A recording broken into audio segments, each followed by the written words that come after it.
Ladies and gentlemen, if you need players off waivers, I got you covered right here. I'm going to go over 8 that I think you should be targeting after week 10 because we learned some good things in their matchup. Starting it off with Rachaad White. But first, make sure you guys are liking this video and subscribing to the channel. We're on the road to 200. Appreciate you guys and all the support lately. But like I said, Rachaad White looked very good in Germany. 22 total carries, 105 yards overall on the ground. This was in part due to a Leonard Fournette injury that knocked him out of the game late.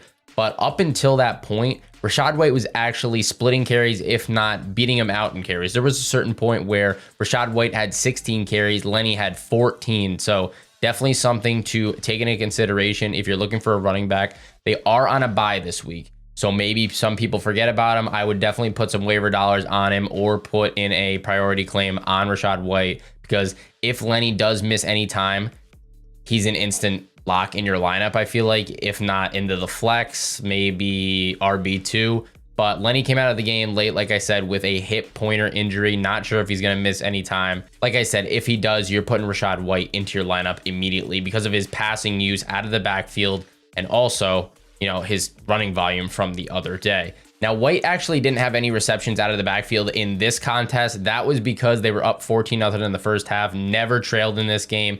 If the Bucs are trailing in future contests, then Rachaad White is definitely going to get targets out of the backfield. I can guarantee you that. Number 2 is KYREN Williams, and he is on the Rams. All right. The Rams need a spark, and I feel like Williams could be just that, especially with this Cooper Kupp injury that just happened.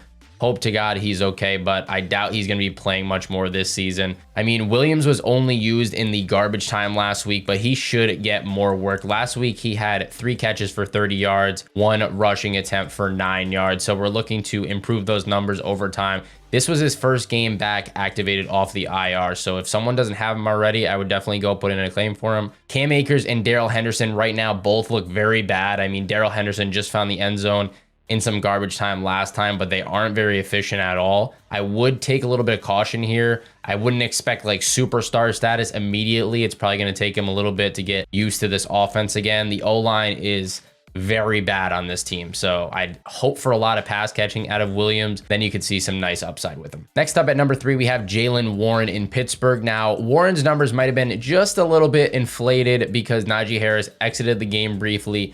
Got checked for a concussion in the middle of this one, but nonetheless, 9 carries, 37 yards. So that's 4 yards average carry. Not too bad.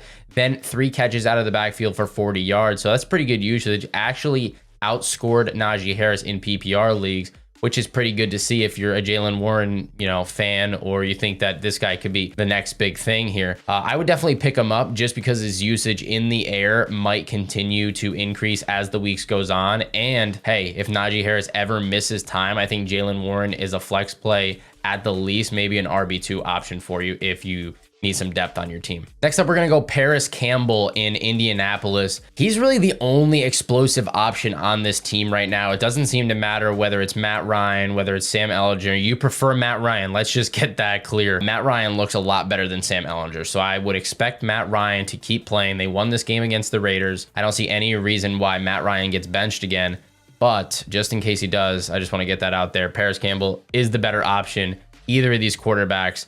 Michael Pittman is really struggling as of late. He stays around the line of scrimmage a lot, gets his catches short and, you know, just at the first down marker, stuff like that. So Parris Campbell can be that deep threat in this offense. I would take a little bit of caution, though. If you're starting Parris Campbell, this offense can struggle from week to week. You know, there's going to be weeks and matchups where you do not want to play any of these people, like last week against the New England Patriots, where they just got absolutely shut down. So if you're going to pick up Parris Campbell and keep him on your bench, choose wisely when to start this guy. He could have a big game or total bust here. It's going to be on you to decide which matchup he's good for. Next up at number 5, we have DeAndre Carter. And currently, Carter is playing right now against the San Francisco 49ers. As I'm recording this video, he has 4 catches, 64 yards, and a touchdown on 4 targets. Right behind Joshua Palmer, who has 6 targets. But he's outperforming him in PPR, and obviously he's got that touchdown, so he's going to get a lot more points in this matchup, unless Palmer's going to catch a touchdown, you know, later on when I'm not recording anymore.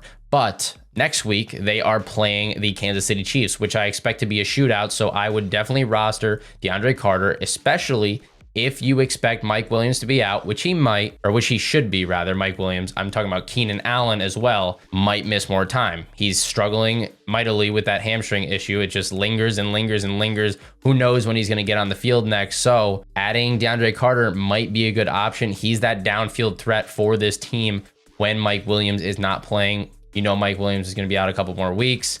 Might not be a bad idea to get Carter on your team and play him next week. Coming in after that, we have a little duo for you, Allen Robinson, Van Jefferson.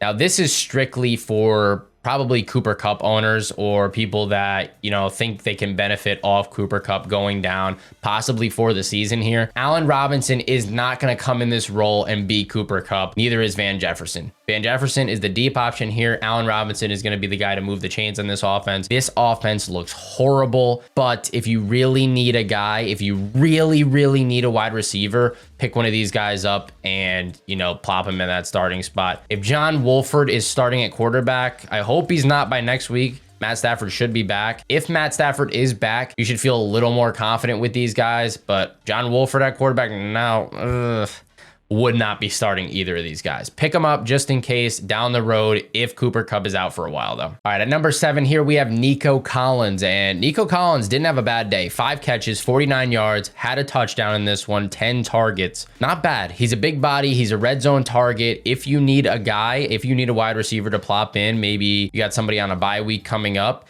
he is trending in the right direction. I wouldn't mind plugging him in, like I said, if you need a guy for a bye week. This is a terrible offense, though. That's the only thing. I would pick him up. I definitely think he's worth picking up because he is trending in the right direction, like I said. But this offense does struggle on a week-to-week basis. What you're hoping for, I feel like, is Dameon Pierce to take you guys down the field. If you're a Texans player or whatever, take you down the field and then throw it to Nico Collins. He gets you the touchdown. That would be the ideal situation. Maybe he gets 5-6 catches per matchup and a touchdown. You'll take that all day. So that's why I'm going to go out, maybe search the waiver wire, see if anybody has Nico Collins. If they don't, put in a little waiver claim for him. I think he could be useful in the upcoming weeks for you for sure. And this last one is just a prayer. If the Saints defense is available in anybody's leagues, make sure you're rostering them for next week. They are playing the Los Angeles Rams, who cannot score a dang point to save their lives. It's not looking good for the Rams. Cooper Kupp is out. They are going to get a lot of sacks, so pick up that Saints defense. It should be low scoring game, not fun to watch, but if you're owning in that defense, then you could have a little fun watching that game. Anyways, guys, I hope this helped you out. Go get these guys right now. I'll catch you in the next one, and good luck in your Week 11 matchups. Peace out. Make sure to like, subscribe. Appreciate it. Later.